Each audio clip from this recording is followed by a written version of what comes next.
اعوذ باللہ من الشیطان اللعین الرجیم بسم اللہ الرحمن الرحیم الحمدللہ رب العالمین الصلاۃ والسلام علی اشرف الانبیاء والمرسلین سیدنا و نبینا و شفیعنا ومولانا مولا الثقلین جد الحسن والحسین وبالقاسم محمد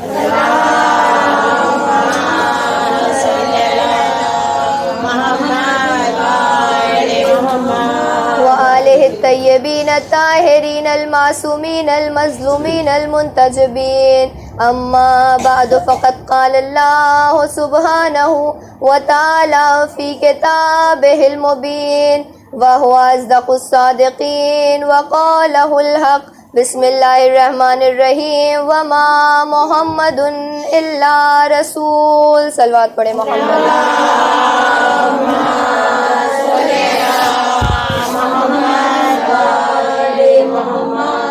آغاز گفتگو اس پروردگار کی حمد و ثنا سے کہ جو اس عظیم الشان کائنات کو خلق کرنے والا ہے، وہ پروردگار کہ جس نے اتنی بڑی کائنات کو خلق کیا اور خلق کرنے کے بعد ہم بندوں کو بھیجا، اور ہم بندوں کو بھیجنے کے بعد ایسے ہی نہیں چھوڑ دیا بلکہ ہمیں رزق عطا کیا۔ وہ پروردگار کہ جس نے ہم بندوں کی ہدایت و پیروی کے لیے 1,24,000 انبیاء کو اس کائنات میں بھیجا تاکہ وہ انبیاء آئیں اور ہمیں بتا سکے کہ کون سا راستہ ہمیں صراط مستقیم کی جانب لے جاتا ہے اور کون سا راستہ وہ ہے جس پر ہمیں نہیں چلنا اور وہ ہمیں غلط کاموں کی جانب لے جاتا ہے۔ وہ پروردگار کہ جس نے ہمارے درمیان اپنے حبیب کو بھیجا، قرآن میں رسول اللہ کو خدا حبیب کہہ کر پکار رہا ہے، وہ پروردگار کہ جس کا جو قرآن میں کہہ رہا ہے لم یلد ولم یولد، نہ اس کا کوئی بیٹا ہے نہ وہ کسی کا بیٹا ہے، نہ اس کا کوئی رشتہ دار ہے نہ اس کی کوئی زوجہ ہے، جب وہ پروردگار کہ جس کا کوئی نہیں وہ کسی کو دوست کہہ کر پکارے تو کیا مرتبہ ہوگا اس رسول کا، کیا مرتبہ ہے اس رسول کا۔ اب خدا نے اسی رسول کو ہمارے درمیان بھیجا، کس لیے بھیجا؟ تاکہ رسول ہماری ہدایت کر سکے اور انبیاء آئے۔ یہ نہیں تھا کہ جو انبیاء خدا نے بھیجے وہ مال و دولت والے تھے، ان کے پاس پیسہ تھا۔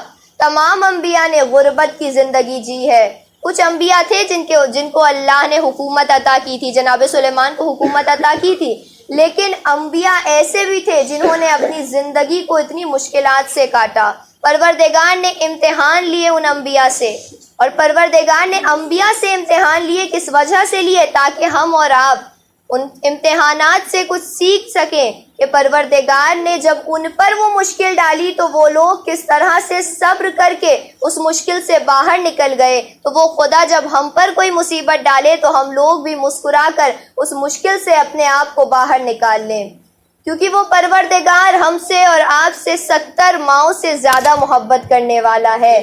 خدا نے رسول اللہ کو ہمارے درمیان بھیجا۔ اب رسول کی ولادت جناب آمنہ کے گھر میں ہوئی، یا اس سے پہلے یہ بتاتی چلوں کہ کس طرح سے رسول عرش سے اس کائنات میں آئے۔ ایک مرتبہ نور رسول کی خلقت ہوئی، خلقت ہونے کے بعد نور رسول خدا کے سامنے ہے، بار بار خدا کے قریب جاتا ہے، اے میرے پالنے والے کیا میں کائنات میں چلا جاؤں؟ خدا روک دیتا ہے، نہیں محمد ابھی آپ کائنات میں نہیں جائیں گے۔ رسول سوال کرتے ہیں یا اللہ کیا وجہ ہے، ابھی کیوں نہیں جا سکتا؟ پروردگار کہہ رہا ہے ابھی میرے لوگوں کو آپ کی ضرورت نہیں، ابھی اور انبیاء جائیں گے، ایک ایک کر کے جب تمام انبیاء چلے جائیں گے اے رسول آپ تب جائیں گے۔ ابراہیم آ گئے، موسیٰ آ گئے، عیسیٰ آ گئے، بار بار رسول جا رہے ہیں، جانے کے بعد اللہ سے سوال کر رہے ہیں اے میرے پالنے والے میں چلا جاؤں، خدا منع کر دے رہا ہے۔ ایک مرتبہ ایک وقت ایسا آیا خدا نے کہا اے محمد محمد اب آپ کائنات میں جائیں گے کیونکہ میرے بندوں کو آپ کی ضرورت ہے. بس ایک مرتبہ نور رسول روانہ ہوا, مڑ مڑ کر خدا کی جانب دیکھ رہا ہے. خدا سے محبت ہے نا, اتنے وقت سے خدا کے قریب رہے ہیں, بار بار مڑ مڑ کر خدا کی جانب دیکھ رہے ہیں. اب نزول ہو رہا ہے. جناب آمنہ کے گھر میں رسول کی ولادت کا ہونا تھا. رسول نے دونوں ہاتھوں سے زمین پر بوسہ دیا, سر کو سجدوں میں گرایا. اے میرے پالنے والے تیرا شکر کہ تو نے مجھے اس کائنات میں بھیجا, کہ تو نے مجھے چنا کہ میں تیرے بندوں کی ہدایت کر سکوں. وہ رسول اس کائنات میں آیا. اب جس آیت کریمہ کو میں نے اپنی مجلس کا عنوان قرار دیا ہے, وہ آیت کریمہ ہم تمام لوگ اہل علم کا مجمع پہلے سن چکے ہوں گے. وما محمد الا رسول, کے محمد کچھ نہیں سوائے رسول کے. میں کہوں گی اے میرے پالنے والے, محمد کو مخاطب کرانا تھا تو مزمل کہہ دیتا, مدثر کہہ دیتا, طٰہٰ کہہ دیتا, یاسین کہہ کر پکار لیتا. اے میرے معبود کیا مصلحت ہے کہ محمد کو رسول کہہ کر پکار رہا ہے؟ تو شاید میرا پروردگار جواب دے, اے لوگوں میں نے محمد کو تمہارے درمیان بھیجا تو یہ نہ سمجھنا کہ محمد تم جیسے ہیں. اگر محمد تمہارے درمیان آئے, تمہارے درمیان گفتگو کر رہے ہیں, تمہارے ساتھ بیٹھ رہے ہیں, تمہارے ساتھ چل رہے ہیں, تو ہرگز یہ نہ سمجھ لینا کہ محمد تم جیسے ہیں. اب پروردگار کیا کہہ رہا ہے؟ وما محمد الا رسول, کہ محمد کچھ نہیں الا سوائے رسول کے. یعنی اگر محمد کلام کرے تو رسالت کلام کر رہی ہے, اگر محمد چلے تو رسالت چل رہی ہے, اگر وہی محمد بیٹی کے احترام میں کھڑا ہو جائے تو رسالت احترام میں کھڑی ہو رہی ہے, اگر وہی محمد حسین کو حسین و منی وانا من الحسین کہہ دے تو رسالت کلام کر رہی ہے. وہی رسول اگر آمنہ کے گھر میں پیدا ہو تو جناب آمنہ کے گھر میں رسالت کی ولادت ہوئی. اب جو ابو طالب کو کافر کہتے ہیں وہ سمجھ لیں کہ ابو طالب نے بھتیجے کو نہیں بلکہ رسالت کو پالا ہے. صلوات پڑھے محمد والے.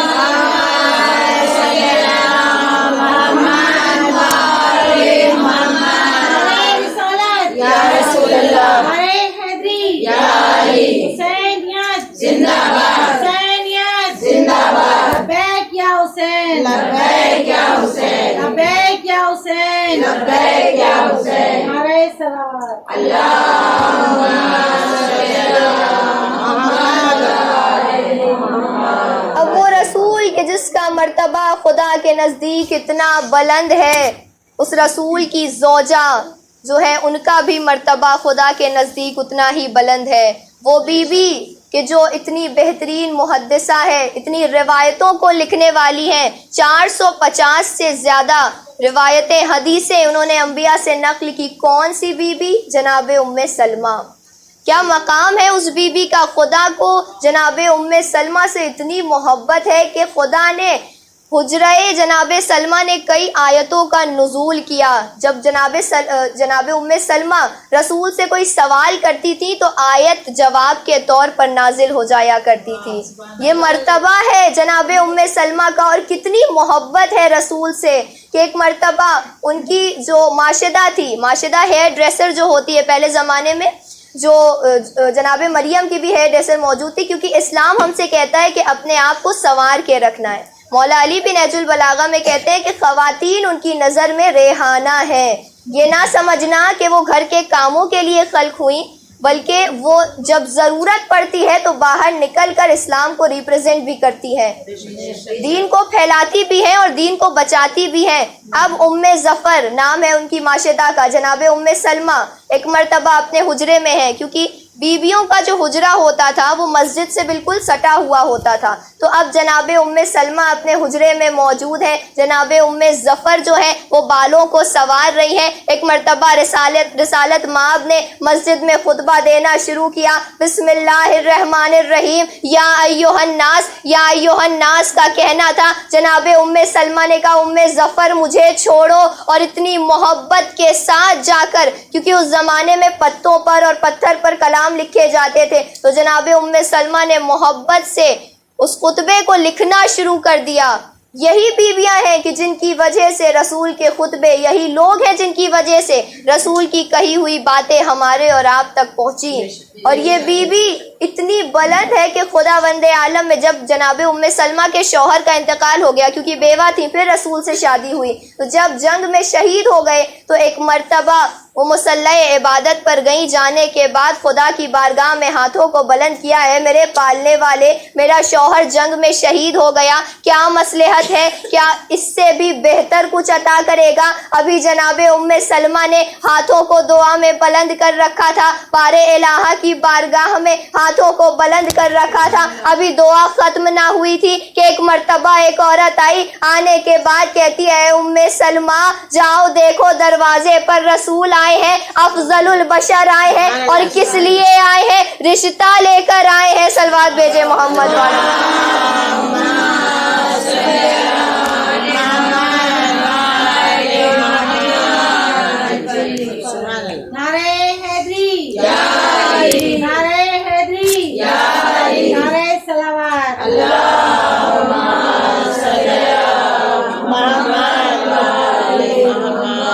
یہی رسول کی وہ زوجہ ہے، کیونکہ انبیاء نے اپنی زندگی سادگی سے گزاری، تو ان کی زوجہ اور جتنے لوگ، جتنے انبیاء آئے، سب نے اپنی زندگی کو سادگی سے گزارا۔ آج بھی جو رسول کے چاہنے والے ہیں وہ اپنی زندگی کو سادگی سے گزار رہے ہیں۔ ہماری جانیں قربان جائے ہمارے مرجع پر جو آج کے وقت میں موجود ہیں، جن کی تقلید میں ہم اور آپ ہیں، کس انداز سے، کتنے سمپل طریقے سے، کتنی سادگی سے اپنی زندگی کو گزار رہے ہیں۔ آیت اللہ خامنائی کا واقعہ ایک عالم دین لکھتے ہیں، آیت اللہ احادی اپنی کتاب میں لکھتے ہیں کہ میں ایک مرتبہ مجلس پڑھ کر اترا، جب میں ممبر سے اترا میں نے مجلس میں جناب امام خامنائی کا ایک واقعہ پڑھا۔ میں پڑھنے کے بعد اترا تو ایک شخص جو پیشے سے ڈاکٹر تھا وہ میرے قریب آیا، اور آنے کے بعد کہتا ہے آپ نے جو واقعہ پڑھا ہے وہ بالکل صحیح ہے، لیکن میں بھی ایک واقعہ آپ کو بتانا چاہتا ہوں۔ وہ کہتے ہیں ہاں بتاؤ، رہبر معظم کے بارے میں ایک واقعہ میں بھی سن لوں گا۔ تو وہ کہتا ہے میں ایک دن اپنی کلینک پر تھا، ایک ایک کر کے مریض آ رہے تھے، میں ان کو دوا دیتا چلا جا رہا تھا۔ ایک مرتبہ ایک عورت آئی جس کے ساتھ ایک چھوٹا سا بچہ موجود تھا، پورا نقاب میں تھی، پردے کا اہتمام تھا اس بی بی کا۔ اب وہ جب میری کلینک میں داخل ہوئی، مجھ سے دوا لی، وہ جو بچہ اس کے ساتھ تھا اس کا چہرہ رہبر معظم سے مل رہا تھا۔ میں نے سوال کیا بی بی کیا وجہ ہے، آپ کے بچے کا چہرہ اتنا ان سے مل رہا ہے، کیا آپ کی کوئی رشتہ داری ہے؟ تو وہ مسکرا کر کیا کہتی ہیں، وہ بی بی کہتی ہے ہاں میری ان سے رشتہ داری ہے، میں ان کی زوجہ ہوں۔ اور وہ کہتے ہیں ڈاکٹر نے کہا کہ کیا آپ کا کوئی پرسنل ڈاکٹر نہیں ہے؟ آپ اتنے بڑے مرجع کی بیوی ہیں، آپ لائن میں لگی ہوئی ہیں، اتنی دیر سے نمبر لگا ہے، پھر آپ کو میں ملا، کیا آپ کا کوئی پرسنل ڈاکٹر نہیں ہے؟ تو وہ کہتے ہیں نہیں، میرے شوہر مجھے اس بات کی اجازت نہیں دیتے، بلکہ میرے شوہر کہتے ہیں کہ جس طرح سے عام لوگ اپنی زندگی کو گزار رہے ہیں اسی طرح سے تم بھی اپنی زندگی کو گزارو۔ یہ مرتبہ ہے کہ اتنی سمپل طریقے سے اپنی زندگی کو گزار رہے ہیں، ملینز ڈالرز نہ جانے کتنا خمس ان کے پاس پہنچتا ہے، لیکن اس سے اپنی زندگی میں کچھ نہیں لگا رہے، اپنے اوپر کچھ خرچ نہیں کر رہے، بلکہ اس سادگی سے اپنی زندگی کو گزار رہے ہیں جس سادگی سے اماموں نے اور انبیاء نے اپنی زندگی کو گزارا۔ آیت اللہ سیستانی جب بس چند جملے ان کے خدمت میں بیان کرتی چلوں کہ کیا مرتبہ ہے ان کا، علم سے ان کو بہت محبت تھی۔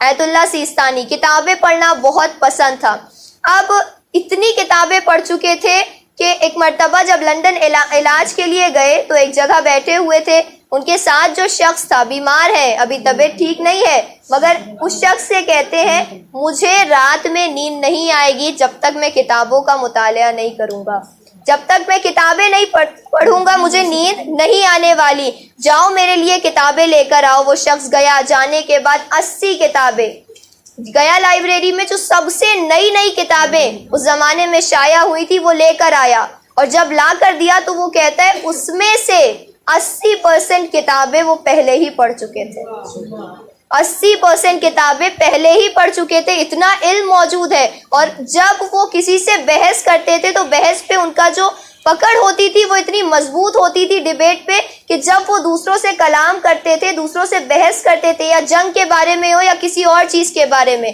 تو دوسرا شخص یہ کہتا تھا کہ معلوم تو ایسا ہوتا ہے جس طرح سے یہ دوسری کتابوں کا حوالہ دے رہے ہیں کہ وہ کتابیں انہوں نے خود لکھی ہوں، انہیں معلوم ہو انہوں نے خود یہ کتابیں لکھی ہوں، اتنا علم موجود ہے۔ اور ان کی بھی زندگی، کیونکہ ہر مرجع کی زندگی اسی سمپل طریقے سے گزری، کہا جاتا ہے کہ 35 سال تک یہ ایک مکان میں رہے جو مکان کرائے پر تھا، کیونکہ صدام کا دور تھا اور کافی زیادہ پریشانی تھی، جنگ کا بھی مرحلہ تھا، تو اپنے گھر میں اپنی زوجہ سے کہتے ہیں کہ ہمارے گھر میں کوئی ایسی چیز نہیں ہونی چاہیے جو دوسروں کے گھر میں نہ ہو، ایسی کوئی چیز، اگر کسی کے گھر میں کوئی چیز نہیں ہے تو تم اپنے گھر میں بھی وہ چیز نہ رکھنا، کیونکہ ایسا نہ ہو کہ ان کے گھر میں نہیں ہے اور وہ ہمارے گھر میں آ کر دیکھیں اور کہیں ان کے پاس ہے اور ان کو تکلیف ہو۔ تو اپنی زندگی کو سادہ کرو، جتنی سادگی سے گزار سکتے ہو اپنی زندگی کو گزارو،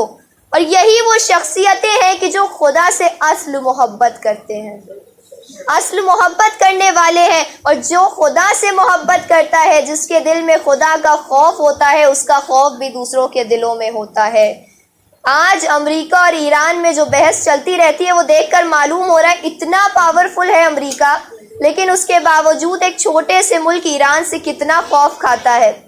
کیوں خوف کھاتا ہے؟ کیونکہ جو ایران کے لیڈرز ہیں ان کے دل میں خوف خدا موجود ہے، اگر ان کے دل میں خوف خدا ہے تو ان کا خوف بھی دوسروں کے دل میں ہوگا۔ اب ایک مرتبہ آیت اللہ خمینی جب ریولیوشن چل رہا تھا تو جہاز پر روانہ ہوئے، جہاز پر تھے، روانہ ہوئے، تمام لوگ ساتھ میں موجود ہیں۔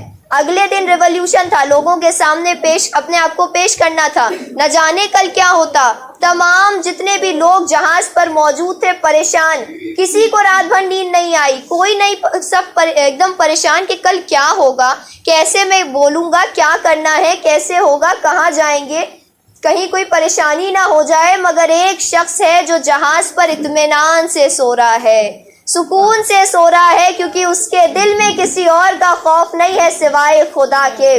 کون ہے وہ شخصیت؟ آیت اللہ خمینی۔ اتنے سکون سے سو رہے ہیں، ایک شخص آیا، آنے کے بعد سوال کرتا ہے، یہ بتائیے کہ ہم لوگ اتنے پریشان ہیں، لیڈ تو آپ ہمیں کریں گے، سب سے پہلے تو آپ پیش ہوں گے، مگر آپ کو تو کوئی فکر ہی نہیں، آپ تو اتنے اطمینان سے سو رہے ہیں۔ وہ کہتے ہیں مجھے کسی کا خوف نہیں، کیونکہ میں جانتا ہوں کہ میرا خدا میری مدد کرے گا، میرا وقت کا امام میری مدد کرے گا، میرا وقت کا امام میری مدد کرے گا، میں جانتا ہوں۔ اور اس انداز سے آیت اللہ خمینی اپنے بستر پر سوئے، اتنے اطمینان کی نیند جس طرح سے کبھی علی بستر رسول پر سوئے تھے۔ تیر تلوار، معلوم ہے علی کو جان کا خطرہ ہے، مگر اتنے اطمینان سے ابو طالب کا بیٹا سویا کہ اس سے پہلے اتنے سکون کی نیند کبھی نہ سویا تھا۔ یہ وہ شخصیتیں ہیں کہ جن کے دل میں خوف خدا ہے، اور جن کے دل میں خوف خدا ہوتا ہے، ابھی اس جملے کو پیش کیا کہ جن کے دل میں خوف خدا ہے ان کا خوف دوسروں کے دل میں ہے۔ یہی بات چل کے دربار شام میں نظر آئی کہ علی کی بیٹی نے کیا بہترین خطبہ دشمنوں کے سامنے دیا۔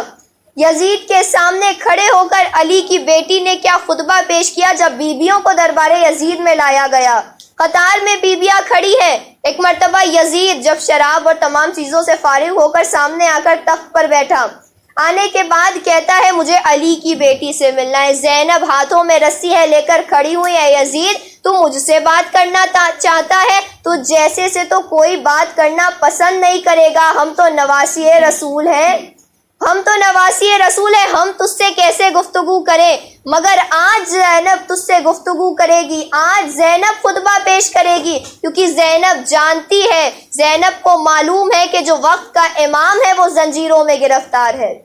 بس چند اقوال بی بی کے خطبے کے بیان کرنے ہیں کہ کیا شجاعت ہے علی کی بیٹی میں، کس دلیری سے علی کی بیٹی دربار یزید میں اپنے خطبے کو پیش کر رہی ہے۔ جناب زینب کھڑی ہے۔ ایک مرتبہ جناب زینب کہتی ہے اے یزید تو جانتا ہے تو نے کن کو قید کیا؟ یہ نواسے ہیں رسول کے، یہ نواسیاں ہیں رسول کی جن کو تو قید کر کے لایا ہے۔ اور جناب زینب نے اتنا بہترین خطبہ دیا کہ تمام لوگ جتنے بھی درباری موجود تھے وہ حیران رہ گئے اور رونے لگے. اتنا بہترین خطبہ زینب نے دیا. اب ایک مرتبہ جناب زینب کا خطبہ سن کر جب تمام درباری زینب کی طرف آ گئے تو یزید ہڑبڑانے لگا. یزید پریشان ہونے لگا کہ کہیں ایسا نہ ہو کہ زینب کا خطبہ سن کر میرے درباری ہی میرے خلاف ہو جائیں. ایک مرتبہ وہ کہتا ہے زینب ارے میں نے حسین کو قتل نہیں کیا, یہ تو عمر سعد تھا جس نے حکم دیا تھا, یہ تو عمر سعد تھا جس نے حکم دیا تھا. زینب میں نے کچھ نہیں کیا. ایک مرتبہ جناب زینب نے سر حسین کی جانب دیکھا. اے بھیا گواہ رہنا, زینب نے دربار یزید میں, تمہارے دشمن کے دربار میں, دشمنوں کے مجمع میں, تمہارے دشمن کے منہ سے اقبال جرم کروا لیا. جناب زینب نے گناہ قبول کروا لیا. یزید مان گیا کہ حکم بھلے ہی اس نے دیا تھا مگر قتل عمر سعد نے کیا ہے. اب ایک مرتبہ علی کی بیٹی خطبہ دے رہی ہے. کیا بہترین خطبہ جناب زینب نے دیا. تمام دربار والے زینب کو بعظمت کہنے لگے کہ یہ بی بی عظمت والی ہے, اس بی بی کی شان بہت ہے, یہ بی بی بہت بڑی شخصیت ہے. ایک مرتبہ جب تمام درباری مان گئے کہ زینب بعظمت ہے, جناب زینب نے سید سجاد کی جانب دیکھا. زینب کہتی ہے اے میرے وقت کے امام اب کھڑے ہو جاؤ. زینب چاہتی تو سید سجاد کو سجاد کہہ کر پکار سکتی تھی, مگر زینب بتا رہی ہے کہ جب تمام درباری زینب کو بعظمت مان رہے ہیں تو سجاد تو اس کے وقت کا امام ہے. جب تمام درباریوں کو معلوم ہوا, اتنے لوگ بیٹھے ہیں, تمام لوگوں کو معلوم ہوا کہ یہ زینب کا امام ہے, لوگ کہتے ہیں اب تم خطبہ دو. جب اس بی بی نے اتنا بہترین خطبہ دے دیا تو اب تم خطبہ دے کر دکھاؤ. سجاد ہاتھوں میں زنجیروں کو لے کر کھڑے ہوئے. علی کا علی بیٹا کھڑا ہو رہا ہے, اب علی کے علی انداز میں خطبہ دے گا. ممبر پر گئے, جانے کے بعد سوار ہوئے, ممبر پر چڑھے اور کہتے ہیں کہ اے یزید تو کیا چاہتا ہے. تو یہ کہتا ہے کہ تو نے باغیوں کو قتل کیا. حسین کو باغی کہتا ہے. یزید تو کیا جانے ان کا مرتبہ کیا ہے. اے یزید زمزم ہمارا ہے, اے یزید کوثر ہمارا ہے, کعبہ ہمارا ہے, حجر اسود ہمارا ہے.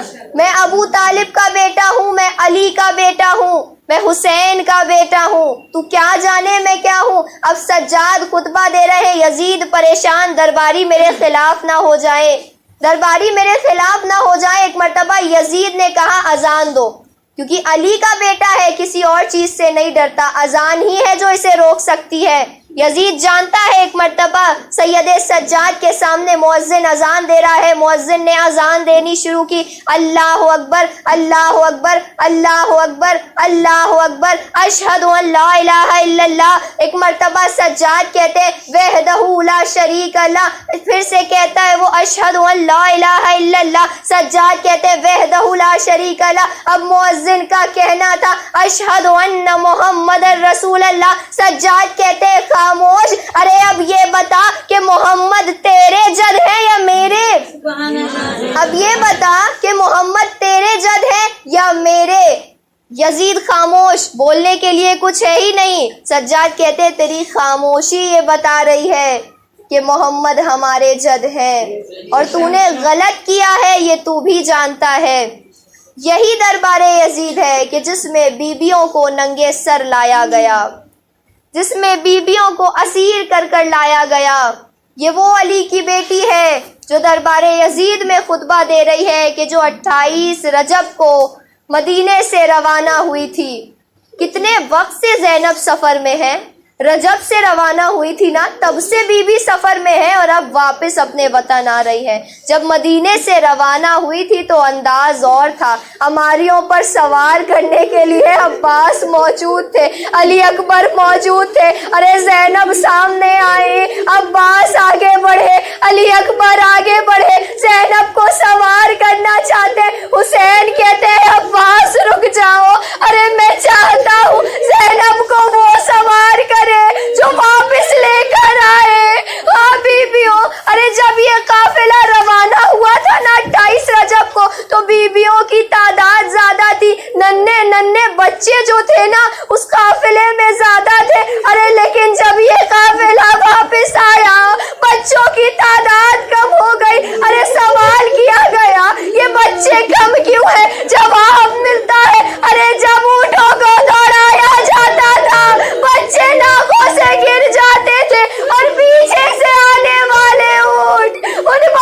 کو روتے ہوئے نکل جاتے تھے۔ ہاں بیویوں، ارے حسین کا لٹا ہوا قافلہ اب واپس آ رہا ہے، مدینے کو دیکھنا تھا۔ علی کی بیٹیوں نے مرثیہ پڑھنا شروع کیا، اے میرے نانا کے مدینے، ہمارے آنے کو قبول نہ کرنا۔ ارے جب ہم گئے تھے ہماری گودیاں آباد تھی، مگر جب ہم واپس آئے ارے ہمارے بچے شہید ہو گئے، ہمارے بھائی شہید ہو گئے۔ ایک مرتبہ زینب مدینے پہنچی، نانا کی قبر پہ جا کر خود کو گرا لیا، اے نانا، ارے جب لوگ سفر سے آتے ہیں تو تحفے لے کر آتے ہیں، مگر نانا ارے زینب کے پاس سوائے دکھ بھری داستان کے کچھ نہیں بچا۔ اے نانا دیکھیے ہمارے ہاتھوں پر نیل ہے، اے نانا ایک تحفہ دیکھیں گے؟ ارے دیکھیے یہ کرتا، زینب نے حسین کا خوب بڑا کرتا نکالا، قبر رسول پر ڈالا۔ اے نانا دیکھیے، ارے یہ حسین کا کرتا ہے، قبر رسول میں زلزلہ آیا۔ اے زینب، ارے اس کرتے کو ہٹا لو۔ زینب تڑپ گئی، اے نانا، ارے آپ حسین کا خوب بڑا کرتا نہ دیکھ سکے؟ زینب سے پوچھئے 70 قدم کے فاصلے سے بھائی کی رگوں کو کٹتے ہوئے کیسے دیکھا؟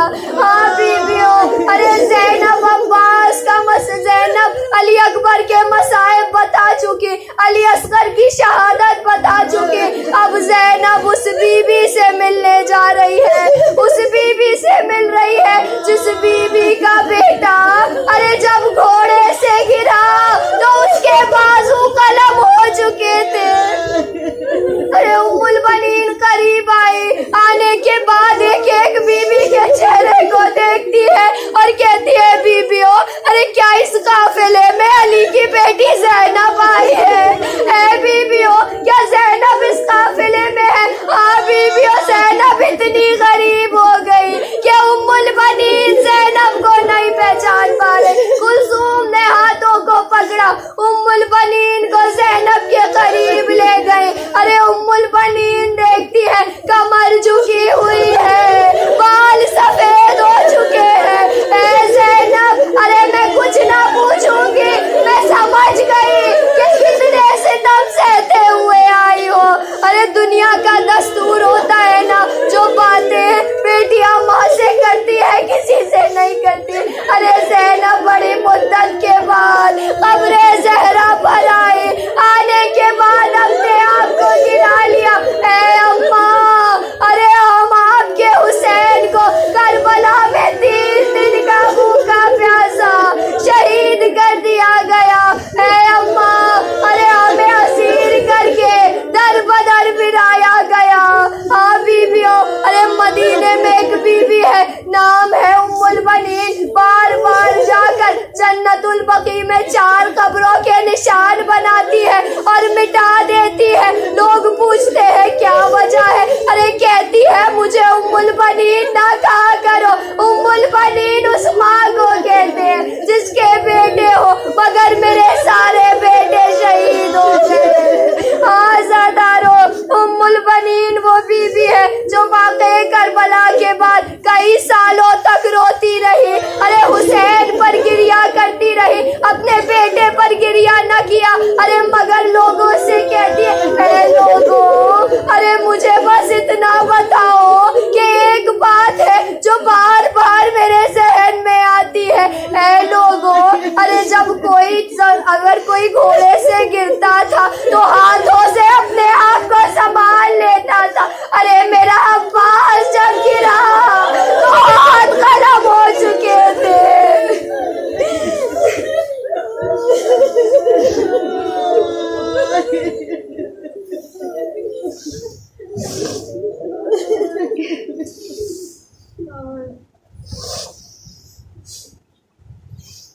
الا لعنۃ اللہ علی قوم الظالمین، انا للہ و انا الیہ راجعون۔ بسم اللہ الرحمن الرحیم۔ اے میرے پالنے والے، تجھے واسطہ ہے 12 امام کا 14 معصومین کا کہ ہمارے وقت کے امام کے ظہور میں تعجیل فرما اور ہم لوگوں کو ان کے انصار و اقربا میں شمار فرما۔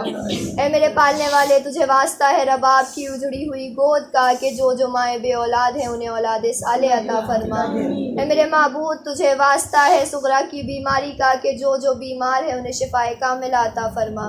اے میرے معبود تجھے واسطہ ہے سید سجاد کے سجدوں کا کہ ہم لوگوں کو سجدہ کرنے کی توفیق عطا فرما اور عبادت گزار بنوا۔ اے میرے معبود تجھے واسطہ ہے اس 6 مہینے کے علی اصغر کی پیاس کا، امام حسین کی بھوک کا کہ جو لوگ محتاج ہیں اور کھانے کے لیے نہیں ہیں ان لوگوں کو کھانا نصیب فرما۔ اے میرے معبود تجھے واسطہ ہے مولا علی کے علم کا کہ ہم لوگوں کو علم حاصل کرنے کی توفیق عطا فرما۔ اے میرے معبود تجھے واسطہ ہے اور جو سب سے بڑی دعا ہے کہ ہمارے وقت کے امام کے ظہور میں تعجیل فرما اور ہمیں ان کے انصار و اقربا میں شمار۔ خاتم حسین۔